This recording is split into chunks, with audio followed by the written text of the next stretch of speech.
right across the street, and Portland police will not engage out of some fear that it will be perceived as helping ICE in violation of the sanctuary law. This is a full-on abdication of police duty in a 4-block radius that impacts some of the most vulnerable Oregonians that we have. You can't even walk around the block without being cussed out by the protesters down there, or they ask for your ID and want you to take your mask off so they can make sure you're not police or that you're not a media personnel. Portland police have not made a single arrest since June 18th, despite a number of assaults. A protester hit one resident with a megaphone, then a fist. Despite the injuries, no arrest. So Portland is broken down into pure anarchy. Police are making arrests even if the crimes are committed in their face. Let's talk about what's going on.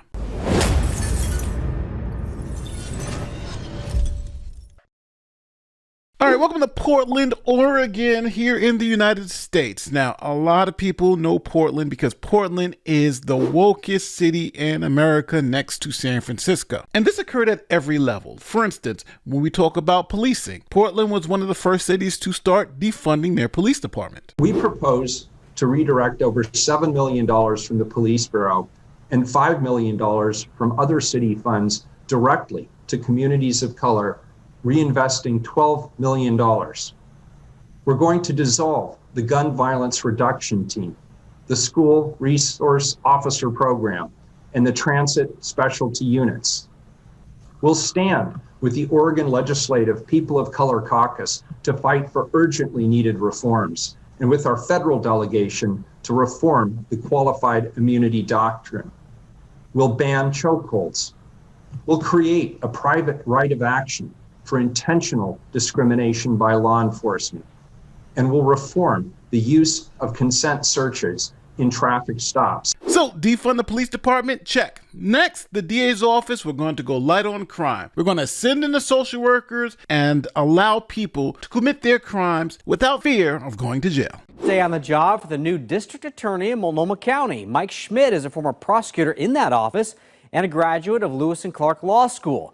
Today, our Lisa Balick talked with him one-on-one to find out how he'll handle everything from protester cases to those involving the homeless. He's a supporter of restorative justice. I'm going to be very open as district attorney to thinking about what cases we could go and use a restorative process, sometimes in lieu of the criminal justice system process, or sometimes simultaneously or even after the fact. But really, the focus is going to be how do we get the victims of a crime what they need to heal. Mike Schmidt supports diversion and treatment in some cases where conduct is because someone is homeless rather than jail time. Now, along with hiring a light on crime DA, they also decided to decriminalize hard drugs in Oregon. This is Portland, Oregon, 2 years after decriminalizing personal amounts of hard drugs. The open drug use, the deaths, worse than ever. Where are we here now? This is Skidmore Fountain, which has been called Fentanyl Fountain by some of the folks that we've interacted with. Police officer David Bayer patrols downtown. Measure 110, the ballot initiative that brought in decriminalization, changed his job.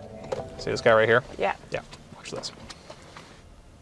What's he doing? He's probably smoking fentanyl. See that? Yeah. And we're like, we're in what's basically a police car. It's unmarked, but like, we're pretty obviously the police.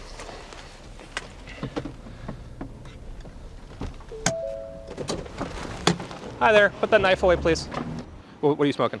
Fetty. Okay, just powder fentanyl? Yeah. Is that what you drop right there? Yeah. Right there? Yeah. Can you pick that up so someone else doesn't find it or a kid doesn't find that, please? Under Measure 110, Bayer writes a $100 ticket. The fine will be waived if this man phones a treatment hotline. Hey, man. No, number to call in the back for treatment. Right on. Good luck to you. Do you think he'll call? Most likely, yeah. About a 50-50 shot, yeah. A recent audit found just 1% of people receiving tickets have actually called the hotline. So as you see, Portland, Oregon had a lot of problems because things just went insane. Now you may say, well, how insane? For instance, Walmart, who's everywhere, said they had to get out of Portland because crime was insane. Last week, Fox 12 told you that Walmart is pulling its last 2 stores out of Portland, and the move is now getting national attention. Yesterday, Governor Greg Abbott tweeted about it, saying in part, quote, "This is what happens when cities refuse to enforce the rule of law. It allows the mob to take over. Businesses can't operate in that environment and people can't live in it." Even though Walmart told Fox 12 last week there is no single reason for closing down the store, Fox 12's Connor McCarthy spoke with a business owner who says rampant crime sealed Walmart's fate and has reaction from a city commissioner tonight. Now, as you can see, Portland is all in, all woke, all the time. They do not compromise. Now, when it comes to immigration, they are a sanctuary city first and foremost. Oregon and Washington leaders are pushing back against threats from the Trump administration over sanctuary immigration policies. Both governors say the states won't change their values as the U.S. Attorney General adds pressure. Evan Watson joins us in studio now with the latest reactions from these state leaders. Evan. Yeah, Tim, the federal government here is threatening Oregon, Washington, Portland, and Seattle to change their sanctuary immigration policies or face consequences like the loss of federal funding. Governors Tina Kotek and Bob Ferguson say they won't budge, even as the Attorney General says she could issue criminal charges for public officials. Now, Oregon's sanctuary city laws are some of the toughest in the nation. Police are so afraid of violating these sanctuary city laws that whenever they see ICE, they stay far away, because even the perception that you helped ICE could get officers civilly liable, meaning they can pay money out of their own pocket for assisting ICE in any way. So now ICE has started operations in Portland, Oregon, and protesters are out there trying to fight with ICE. And now, since local police have backed off the area completely, that leaves a part of the city essentially lawless. It has no police, and the ICE guys are just protecting the ICE facility. They're not out there policing the streets. So that leads to total anarchy, where even some of the local residents have to sue the police department to do their job. Every night it happens, Sandra, and you know, this is happening just outside of an ICE facility with hundreds of Portland residents living in apartments right across the street, and Portland police will not engage out of some fear that it will be perceived as helping ICE in violation of the sanctuary law.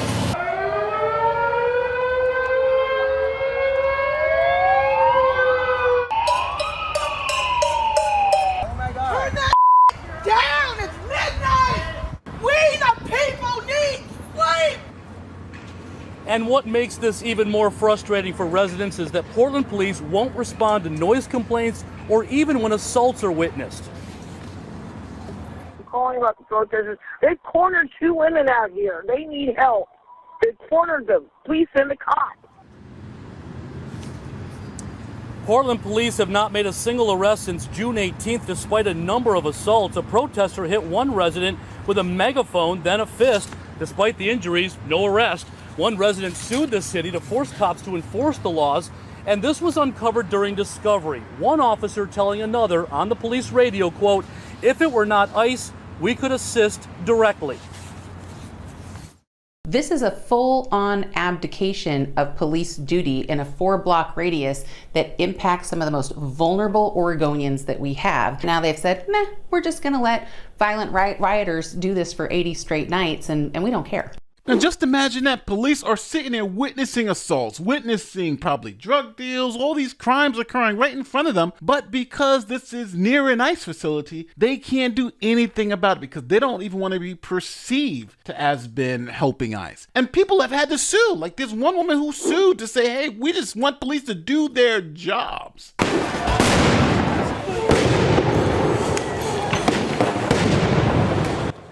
That's what neighbors have been dealing with in downtown Portland for months. Screaming, explosions, flashbangs, and more. And now some are trying to fight back against the chaos. A tenant of a nearby apartment complex there in South Portland suing the city of Portland, claiming Portland police have a responsibility to lay the hammer down on the ongoing noise at the Immigration and Customs Enforcement facility.